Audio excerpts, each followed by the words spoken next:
Okay, so the people who have done the blizzard bag, you guys did really well. It was about motion graphs. So what we spent the last 3 days last week on, or most of the week maybe, I don't know.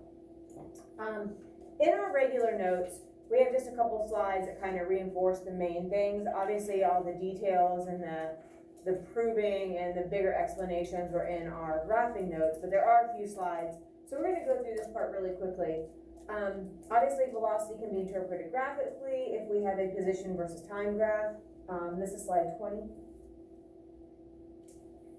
We know that slope is rise over run, which is our vertical change in coordinates over our horizontal change. So our rising up and our running over. And those variables in the velocity equation match the labels on our position versus time graph. So our change in position divided by our change in time, and the extended version, xf minus xi divided by tf minus ti. Again, this is not new information, just having it in your regular notes as well. And then here's the two major, kind of the summary page. Number one, consider the direction that the line is headed. Up being positive, down being negative. And then number two, ask yourself, is the line straight or is it curved? Because straight is like that cruise control, steady and constant. Curved would be changing. We're going to talk about today what a changing velocity actually is. It's acceleration. That's going to be our last topic for this unit. Both those things sound familiar? Okay, good. All right. So we said that the velocity of a perfectly straight line, or of a line, is going to represent, the slope is going to represent our velocity. So whether we're like object 1, object 2, or object 3. So without looking, so which one of these would show a forward type motion? Object A, B, or C? Oh, 1, 2, or 3, sorry. 1, right? How do you know that? Right, it's in, the slope is a positive, right? Which one of these is showing like moving backwards? Or maybe even west, possibly left? Good. How do you know? Negative slope, right? And then which one of these would represent something that is not moving at all? Good, it is flat line, right? Are any of these showing a changing velocity? Nope, they're all perfectly straight lines. Good. So object 1 would be moving at a constant positive. So an example is a car on cruise control at 55 miles per hour. Object 2 is at rest, so like if the car is parked. And 3, moving with constant negative velocity, going in reverse at 10 miles per hour on cruise control, which I don't know if that's necessarily a thing, but if you're keeping it steady at 10 miles per hour as you go backwards. Okay, very good. So, we've mentioned this briefly in the motion graph, the white notes, something called instantaneous velocity. This is the velocity of an object at a certain instance in time, very specific point in time. So if I say at 3 seconds, right, what was my velocity going to be, right? So I'd go over here and I would find my position, which is my displacement, and I could calculate my instantaneous velocity, my velocity at that split second. Okay. So if I'm looking at my speedometer, the speed that I'm reading is my speed at that instance. Now if I give it a little bit more gas or take my foot off the gas a little, that can change. And so for every instant, it could be different. If you're on cruise control, then technically it should stay the same, right? But you could still pick out your speed at that specific instance. So an example would be if a police officer is using his radar gun. So if I'm on like a 1,000-mile trip and I'm driving, and the whole time I'm going the speed limit. And let's say for whatever reason, like I kind of zone out for a second and speed up, and that just happens to be the instance that the cop, clocks me, right, with his little gun, gets me. And I can be like, officer, I've been traveling 1,000 miles, I haven't sped one time. Is he gonna believe me? No, because at the instance when he clocked me, I was speeding. So you can be doing it right the whole time, and it's just kind of a bad deal if you would get caught, right when you were speeding. But it's that instance. Kind of an easy idea, I think. All right, so our final topic is acceleration. And you guys probably have an idea of what acceleration is. Obviously, it's one of your vocab terms. But it's the rate at which velocity changes. Typically, we think of acceleration as speeding up. But there are two other ways too, because really it's when an object changes speed, velocity, or direction. So it's either speeding up, slowing down, or a change of direction, or sometimes even both. And so the change in velocity divided by the time required for that change to happen. All that means is velocity divided by time. Okay, so average acceleration is VF minus VI, final velocity minus initial velocity, divided by final time minus initial time. Or our simplified version, change of velocity divided by change in time. Looking at the little delta triangle again. Right, so we have another triangle. So remember, anything like this is like a fraction line, so meaning division. So velocity divided by acceleration, or velocity divided by time, depending on what we're solving for. Right? Going across is multiplication. So our triangle is set up the same way as our other triangles have already been. Okay, so our speed, our displacement, our density even. Okay. So if I need acceleration, I cover it up and it's velocity divided by time. If I need time, I cover up my time and it's velocity divided by acceleration. Now, it does get a little bit more, depending on the problem, gets a little bit more specific, because sometimes it might say, what's your starting velocity? Or what's your ending velocity? Or what was your end time? So sometimes we might have to solve for one of these individual velocities or individual times. And so we have to use the extended version. And so we'll do some practice problems where like when you're gonna have to use this version and when it's okay just to use the simplified version. Okay, and so we'll get into that more this week. The units are gonna be a length unit divided by a time unit that is squared. So the only issue at all that I noticed that you guys had on your speed, velocity, distance, and displacement assignment last week was sometimes the units. Not too bad, actually it was pretty good, but if there was an issue, that was it. Now we're adding in another type of unit, all right? So we'll look at here in a minute why this ends up being squared. And we have some videos that we'll get to at the end today. This is also a vector quantity. So displacement, velocity, and acceleration. So because velocity is vector, that's what makes acceleration vector as well. Because if you're using velocity in the acceleration equation and velocity itself is vector, then kind of by default acceleration has to be a vector as well. Okay, so here is kind of a typical, it's kind of an easy problem to start with. They can get a little bit more complex. It's a good one to start. So it says, follow the same things, right? Circle what we're solving for, underline what's given. So it says a roller coaster starts at rest and speeds up to 50 meters per second over the course of 17 seconds. What is the average acceleration? All right, so we're solving for average acceleration, right? And then, the equation for acceleration is going to be velocity divided by time. Right? And so our change in velocity over our change in time. And we're going to underline what we know. So we're given 50 meters per second, and we're given 17 seconds.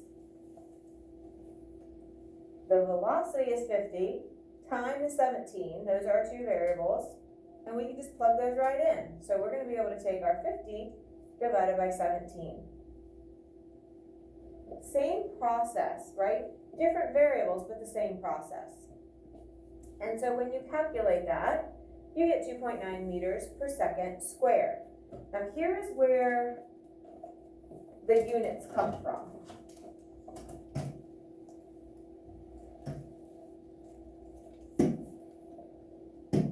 Okay, so if this, I'm gonna try to do it over here, I guess.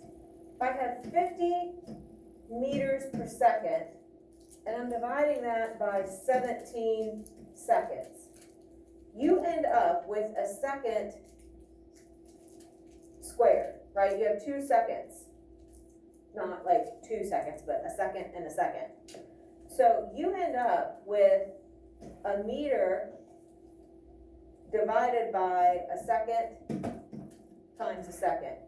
So that's a meter per second squared. A little bit out of space. And we'll do some more practice with these. You're always going to square your time unit for acceleration. Don't do it with velocity because the units don't tell you to do that, right? It's just a meter divided by a second. But if we have, and if I write this out, a meter over a second, right? Meter over a second. And then my 17 was divided by another second. You really are getting a second and a second together. A meter over a second squared. So that's where that comes from. It's not just made up or different so that it's different than velocity. There's actually a reasoning behind it. And again, we'll do more practice problems, obviously,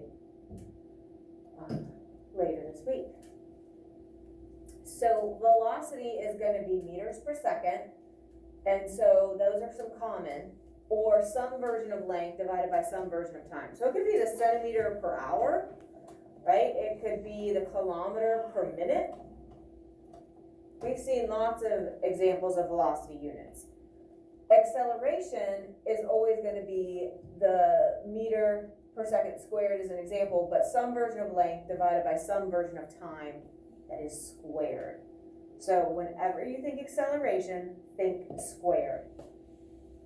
You know how I always have silly, like, little ways to remember things? There's 2 C's in acceleration, like acceleration is ACC. CC kind of reminds me like you have 2 of something, you have 2 letter C's, and you always are going to have a number 2 with your time. So I don't know if that might help, but sometimes people forget to square, or then they want to start squaring everything and they want to square the time and velocity. So be very, very deliberate. Velocity is not the same as an acceleration. You're taking a velocity and dividing it by another time, which is why your time unit is what gets squared. So think of the variables in the equation and it should help you. Okay, so what does acceleration actually mean? If you're dealing with something that is a positive value, then it's speeding up. And that makes sense, hopefully. If you're dealing with something that is slowing down, then it's going to include the negative sign. And the math will back this up. So when you're doing the math, if you have things plugged and entered in correctly, when you get an answer, it's going to be negative. So your problem should match that. It should say something like it's slowing down, it's getting slower, it's coming to a stop. So again, kind of decoding that you are slowing down lets you know your answer should end up with a negative sign if you have things figured and calculated correctly. Okay. And so if the acceleration is negative, it's slowing down or deceleration.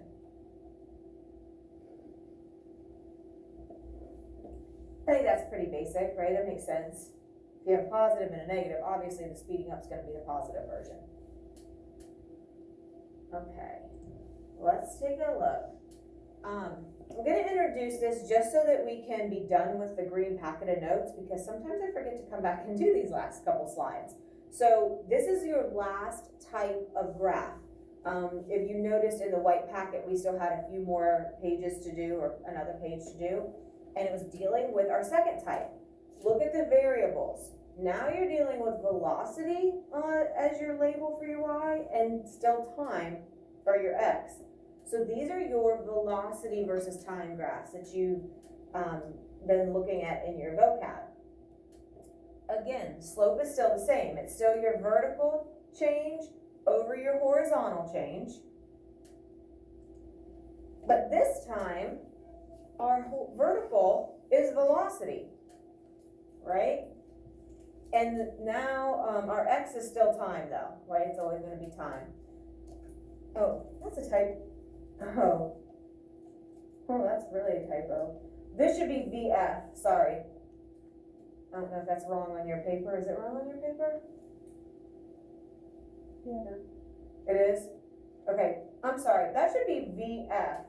I don't know where XV came from. Yikes, I need to change that. This should be VF minus VI divided by TF minus TI if we're looking at the extended version. Yeah. Right. It's right on yours? Yeah. Okay, good. Good. I don't know why it's wrong on mine. But again, you just go with the variables that are on the graph. Now, since we're dealing with two different graphs that look really similar now, position versus time or velocity versus time, you have to be very, very, very, very careful when you're looking at a graph to get in your mind which one are you looking at, right? Because they're going to give you different things. All right, you already have a really good understanding. So of the position versus time, which is why I would hope that you guys would do that blizzard bag really quickly so that you don't get confused with the velocity versus time. Because in the motion graph blizzard bag Google form, it's all the position versus time. Now that we're adding the velocity versus time, I don't want you to kind of confuse that. Always look at your variables, but I'm telling you, in the motion graph assignment, it's all the position versus time. All right, so here's kind of the basics. We're going to get to the more specifics, obviously, in our motion notes later. But pay attention to the direction that the line is pointing. Obviously, up or down is going to tell you what's going on with the acceleration. Positive is speeding up, negative is slowing down. Those are some keys. And then ask yourself again, is the line straight or is it curved? And so straight is going to tell you now a constant acceleration. Just like with the position versus time, it showed you whether it was a constant velocity. Since the slope tells us acceleration, the line is telling us constant acceleration or changing if it's curved. So the same kind of idea, it's just the actual variable is different, right? So this time it's acceleration. Notice that the y-axis, your dependent variable, is your velocity. It is not your displacement or position this time. So again, you have to look at those labels now. It becomes critical, because if you're looking at this and thinking it's a position versus time, it's going to give you a little bit different information than really what it should be. X is still time, because as time is changing, right, that's the variable that's allowed to change. So as time is changing, it's going to have an effect on our velocity, which is what the independent variable does. It's the one that you change, and then obviously that your y-axis is the variable that you're measuring. That just follows our typical graph. Okay, so based on what you know from our position versus time graphs, and the idea that we have straight means constant, we're going to look at these options. Each one of these describes one of our lines. So it says zero acceleration. Which one of these do you think is going to show zero acceleration? C. Okay. And it is because, let's say my velocity here was 10. So it'd be 10, 10, 10. So notice that there is motion on these type of graphs. On our position versus time, this would be no motion. But on an acceleration, it's showing that there is none because it's flatlined. Okay, so you do have motion because you have constant velocity, but you do not have a change in that velocity. All right, which one is going to show a large positive acceleration? out of these options? What do you think? B, Good, why? because it's going up and it's bigger than D. Good, it's steeper. Very nice, it's steeper. And then a negative acceleration, so something that would be a process of slowing down. So maybe it's going from like 20 meters per second to 5 meters per second. Good, because that negative sign, right? And then obviously the small positive would match with D. So we'll get into proving why this is, calculating slope in our other notes. I just wanted to make sure that we covered it because there have been years I've forgotten to go back and do these after we, I feel like we're done because we've done them in the white notes, so.